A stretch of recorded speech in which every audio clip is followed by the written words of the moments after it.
জামায়াতে ইসলামীর প্রতিষ্ঠাতা আবুল আলা মওদুদীর ভ্রান্ত এবং কুফুরি আকিদাসমূহ রেফারেন্স সহ নিম্নে পেশ করা হল। ১. মওদুদী বলেছে সমস্ত নবী গুনাহগার, তাফহিমাত ২য় খণ্ড ৫৭।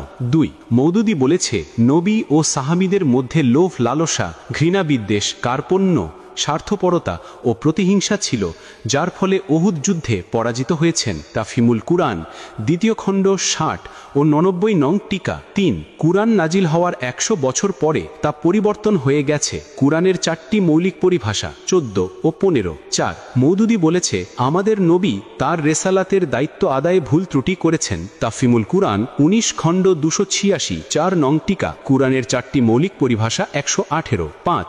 নবী আলাইহিস সালামের মতো লম্বা দাড়ি রাখা বা অন্যান্য কর্ম নবী এর মতো করা মারাত্মক ধরনের বিদাত ও দ্বীনের বিপজ্জনক বিকৃতি। রাসায়েল ও মাসায়েল ১৮২। ৬. হাদিসের দ্বারা যদি বেশি কিছু অর্জিত হয় তবে সহি হওয়ার ধারণার ওপর দৃঢ় বিশ্বাস ইয়কিন রাখা যায় না। তর্জুমানুল কুরআন ২৬৭ খণ্ড ২৬ সংখ্যা ৩। ৭. আল্লাহ পাকের বিধান অস্বীকার করে মওদুদী বলেছিল যে ক্ষেত্রে নর নারীর অবাধ মেলামেশা সেক্ষেত্রে জেনার কারণে আল্লাহ পাক উনার আদেশকৃত রজম শাস্তি প্রয়োগ করা জুলুম। তাখিমাত ২ ২৮১। নট অথচ জেনাকারীদের জন্য রজমের শাস্তি স্বয়ং আল্লাহ পাক নিজেই দিয়েছেন।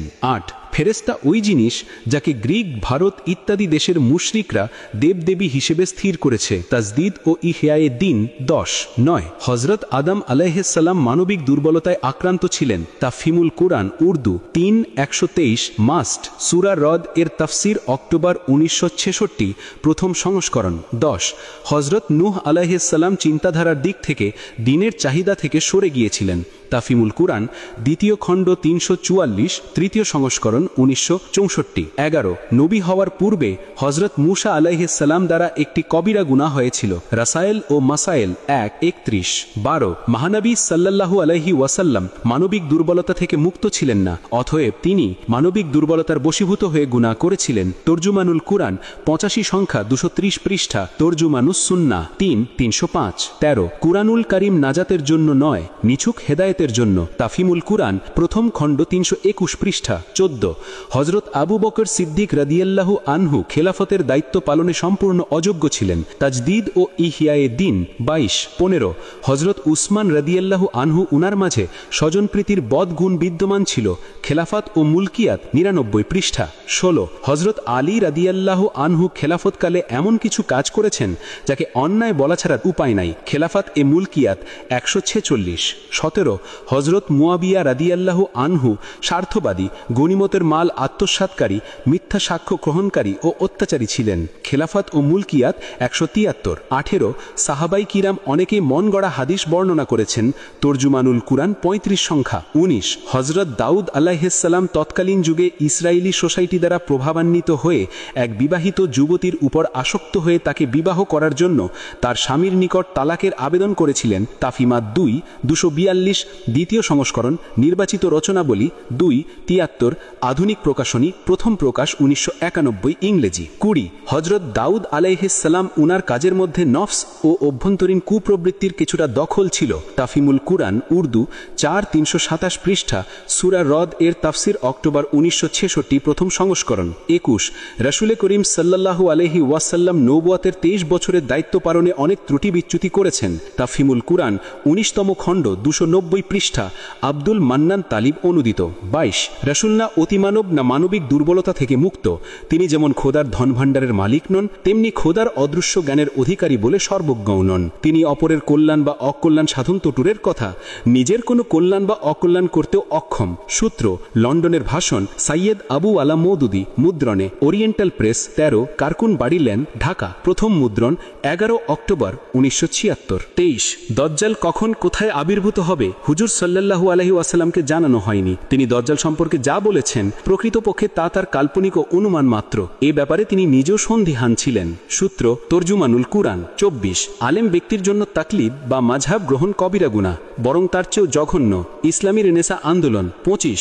কোন নবী বা অলির মাজার জিয়ারাত করার উদ্দেশ্যে সফর করা হারাম। ইবনে তাইমিয়া, মওদুদী ও মোং আব্দুর রহিম। ২৫. কুরআন বুঝার জন্য কোনো তাফসিরের প্রয়োজন নেই, একজন দক্ষ প্রফেসরই যথেষ্ট। তানকিহা ৩১২ পৃষ্ঠা।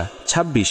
নবী করিম সাল্লাল্লাহু আলাইহি ওয়াসাল্লামের আরবের মধ্যে যে বিশেষ সাফল্য অর্জিত হয়েছে তার কারণ এটাই ছিল যে তার ভাগ্যে আরবের উত্তম মানবীয় বুঝি জোটেছিল। তিনি যদি সাহসহীন, দুর্বল ইচ্ছাশক্তি সম্পন্ন অযোগ্য মানুষের দল পেতেন, তারপরও কি এ সাফল্য অর্জন হতো? তাহরিকে ইসলামী কি আখলাকি বুনিয়াদি, পৃষ্ঠা 17। ইসলাম কোনো ধর্ম নয় বরং জিহাদের নাম। নামাজ কোনো ইবাদত নয় বরং জিহাদের ট্রেনিং। নামাজের হাকিকাত মওদুদি। এমন আকীদা কি কোনো মুসলিম ব্যক্তি পোষণ করতে পারে? এরা কোন এজেন্ডা বাস্তবায়ন করতে চায়? এরা পবিত্র ধর্ম ইসলামের নাম ব্যবহার করে মানুষের সাথে প্রতারণা করছে যুগ যুগ যাবৎ। এই কুলাঙ্গার ও ভণ্ডদের প্রতিহত করা মুমিন মুসলমানের ঈমানি দায়িত্ব। আল্লাহ পাক আমাদের এদের ফিতনা থেকে হেফাজত করুন, আমিন। ভালো লাগলে আমার MNK পেজে ফলো দিয়ে সাথে থাকুন। ধন্যবাদ। জামায়াতে ইসলামীর প্রতিষ্ঠাতা আবুল আলা মওদুদীর ভ্রান্ত এবং কুফুরি আকীদাসমূহ রেফারেন্স সহ নিম্নে পেশ করা হল। 1 মওদুদী বলেছে সমস্ত নবী গুনাহগার, তাফহিমাত 2 খণ্ড 57। 2 মওদুদী বলেছে নবী ও সাহাবীদের মধ্যে লোভ, লালসা, ঘৃণা, বিদ্বেষ, কার্পণ্য, স্বার্থপরতা ও প্রতিহিংসা ছিল, যার ফলে উহুদ যুদ্ধে পরাজিত হয়েছেন। তাফহিমুল কুরআন 2 খণ্ড 60 ও 99 নং টিকা। 3 কুরআন নাজিল হওয়ার 100 বছর পরে তা পরিবর্তন হয়ে গেছে। কুরআনের 4টি মৌলিক পরিভাষা 14 ও 15। 4 মওদুদী বলেছে আমাদের নবী তার রেসালাতের দায়িত্ব আদায়ে ভুল ত্রুটি করেছেন। তাফহিমুল কুরআন 19 খণ্ড 286 4 নং টিকা। কুরআনের 4টি মৌলিক পরিভাষা 118। 5 নবী আলাইহিস সালামের মতো লম্বা দাড়ি রাখা বা অন্যান্য কর্ম নবী এর মতো করা মারাত্মক ধরনের বিদাত ও দ্বীনের বিপজ্জনক বিকৃতি। রাসায়েল ও মাসায়েল 182। 6 হাদিসের দ্বারা যদি বেশি কিছু অর্জিত হয় তবে সহি হওয়ার ধারণার ওপর দৃঢ় বিশ্বাস ইয়কিন রাখা যায় না। তরজুমানুল কুরআন 267 খণ্ড 26 সংখ্যা 3। 7 আল্লাহ পাকের বিধান অস্বীকার করে মওদুদী বলেছিল যে ক্ষেত্রে নর নারীর অবাধ মেলামেশা, সেক্ষেত্রে জেনার কারণে আল্লাহ পাক উনার আদেশকৃত রজম শাস্তি প্রয়োগ করা জুলুম। তাহিমাত 281। নোট অথচ জেনাকারীদের জন্য রজমের শাস্তি স্বয়ং আল্লাহ পাক নিজেই দিয়েছেন। 8 ফেরেস্তা ওই জিনিস যাকে গ্রিক, ভারত ইত্যাদি দেশের মুশরিকরা দেবদেবী হিসেবে স্থির করেছে। তাজদিদ ও ইহয়ায়ে দ্বীন 10। 9 হযরত আদম আলাইহিস সালাম মানবিক দুর্বলতায় আক্রান্ত ছিলেন। তাফহিমুল কুরআন উর্দু 3 123 মাস্ট সূরা রদ এর তাফসির অক্টোবর 1966 প্রথম সংস্করণ। 10 হযরত নূহ আলাইহিস সালাম চিন্তাধারার দিক থেকে দ্বীনের চাহিদা থেকে সরে গিয়েছিলেন।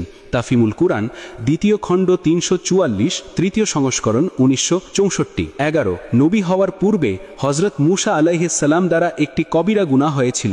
রাসায়েল ও মাসায়েল 1:31। 12 মহানবী সাল্লাল্লাহু আলাইহি ওয়াসাল্লাম মানবিক দুর্বলতা থেকে মুক্ত ছিলেন না, অতএব তিনি মানবিক দুর্বলতার বশীভূত হয়ে গুনাহ করেছিলেন। তরজুমানুল কুরআন 85 সংখ্যা 230 পৃষ্ঠা। তরজুমানুস সুন্নাহ 3/305। 13 কুরআনুল কারীম নাজাতের জন্য নয়, নিছক হেদায়েতের জন্য। তাফহিমুল কুরআন প্রথম খণ্ড 321 পৃষ্ঠা। 14 হযরত আবু বকর সিদ্দিক রাদিয়াল্লাহু আনহু খেলাফতের দায়িত্ব পালনে সম্পূর্ণ অযোগ্য ছিলেন। তাজদিদ ও ইহয়ায়ে দ্বীন 22। 15 হযরত উসমান রাদিয়াল্লাহু আনহু উনার মাঝে স্বজনপ্রীতির বদগুণ বিদ্যমান ছিল। খেলাফত ও মুলকিয়াত 99 পৃষ্ঠা। 16 হযরত আলী রাদিয়াল্লাহু আনহু খেলাফতকালে এমন কিছু কাজ করেছেন যাকে অন্যায় বলা ছাড়া উপায় নাই। খেলাফত এ মুলকিয়াত 146।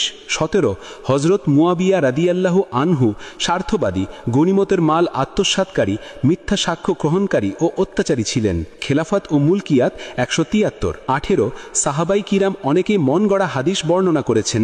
তরজুমানুল কুরআন 35 সংখ্যা। 19 হযরত দাউদ আলাইহিস সালাম তৎকালীন যুগে ইসরায়েলি সোসাইটি দ্বারা প্রভাবান্বিত হয়ে এক বিবাহিত যুবতীর উপর আসক্ত হয়ে তাকে বিবাহ করার জন্য তার স্বামীর নিকট তালাকের আবেদন করেছিলেন। তাফহিমাত 2/242 দ্বিতীয় সংস্করণ। নির্বাচিত রচনাবলী 2/73 আধুনিক প্রকাশনী, প্রথম প্রকাশ 1991 ইংরেজি। 20 হযরত দাউদ আলাইহিস সালাম উনার কাজের মধ্যে নফস ও অভ্যন্তরীণ কুপ্রবৃত্তির কিছুটা দখল ছিল। তাফহিমুল কুরআন উর্দু 4/327 পৃষ্ঠা। সূরা রদ এর তাফসির অক্টোবর 1966 প্রথম সংস্করণ। 21 রাসূল করিম সাল্লাল্লাহু আলাইহি ওয়াসাল্লাম নবুয়তের 23 বছরের দায়িত্ব পালনে অনেক ত্রুটি বিচ্যুতি করেছেন। তাফহিমুল কুরআন 19তম খণ্ড 290 পৃষ্ঠা। আব্দুল মান্নান তালিব অনুদিত। 22 রাসূল না অতি জাতিমানব না মানবিক দুর্বলতা থেকে মুক্ত। তিনি যেমন খোদার ধনভাণ্ডারের মালিক নন, তেমনি খোদার অদৃশ্য জ্ঞানের অধিকারী বলে সর্বজ্ঞও নন। তিনি অপরের কল্যাণ বা অকল্যাণ সাধন তো দূরের কথা, নিজের কোনো কল্যাণ বা অকল্যাণ করতেও অক্ষম। সূত্র লন্ডনের ভাষণ, সাইয়েদ আবু আলা মওদুদি, মুদ্রণে ওরিয়েন্টাল প্রেস, 13 কারকুন বাড়ি লেন, ঢাকা। প্রথম মুদ্রণ 11 অক্টোবর 1976। 23 দজ্জাল কখন কোথায় আবির্ভূত হবে হুজুর সাল্লাল্লাহু আলাইহি ওয়াসাল্লামকে জানানো হয়নি। তিনি দজ্জাল সম্পর্কে যা বলেছেন প্রকৃতপক্ষে তা তার কাল্পনিক ও অনুমান মাত্র। এ ব্যাপারে তিনি নিজেও সন্দিহান ছিলেন। সূত্র তরজুমানুল কুরআন। 24 আলেম ব্যক্তির জন্য তাকলিদ বা মাযহাব গ্রহণ কবিরা গুনাহ, বরং তার চেয়েও জঘন্য। ইসলামী রেনেসা আন্দোলন। 25 কোনো নবী বা অলির মাজার জিয়ারাত করার উদ্দেশ্যে সফর করা হারাম, ইবনে তাইমিয়া, মওদুদি ও মোং আব্দুর রাহিম। 25 কুরআন বুঝার জন্য কোনো তাফসিরের প্রয়োজন নেই, একজন দক্ষ প্রফেসরই যথেষ্ট, তানকিহা 312 পৃষ্ঠা। 26 নবী করিম সাল্লাল্লাহু আলাইহি ওয়াসাল্লামের আরবের মধ্যে যে বিশেষ সাফল্য অর্জিত হয়েছে তার কারণ এটাই ছিল যে তার ভাগ্যে আরবের উত্তম মানবীয় বুঝি জোটেছিল। তিনি যদি সাহসহীন, দুর্বল ইচ্ছাশক্তি সম্পন্ন অযোগ্য মানুষের দল পেতেন, তারপরও কি এ সাফল্য অর্জন হতো? তাহরিকে ইসলামী কি আখলাকি বুনিয়াদি পৃষ্ঠা 17 ইসলাম কোনো ধর্ম নয় বরং জিহাদের নাম, নামাজ কোনো ইবাদত নয় বরং জিহাদের ট্রেনিং, নামাজের হাকিকাত। মওদুদি এমন আকীদা কি কোনো মুসলিম ব্যক্তি পোষণ করতে পারে? এরা কোন এজেন্ডা বাস্তবায়ন করতে চায়? এরা পবিত্র ধর্ম ইসলামের নাম ব্যবহার করে মানুষের সাথে প্রতারণা করছে যুগ যুগ যাবৎ। এই কুলাঙ্গার ও ভণ্ডদের প্রতিহত করা মুমিন মুসলমানের ঈমানি দায়িত্ব। আল্লাহ পাক আমাদের এদের ফিতনা থেকে হেফাজত করুন, আমিন।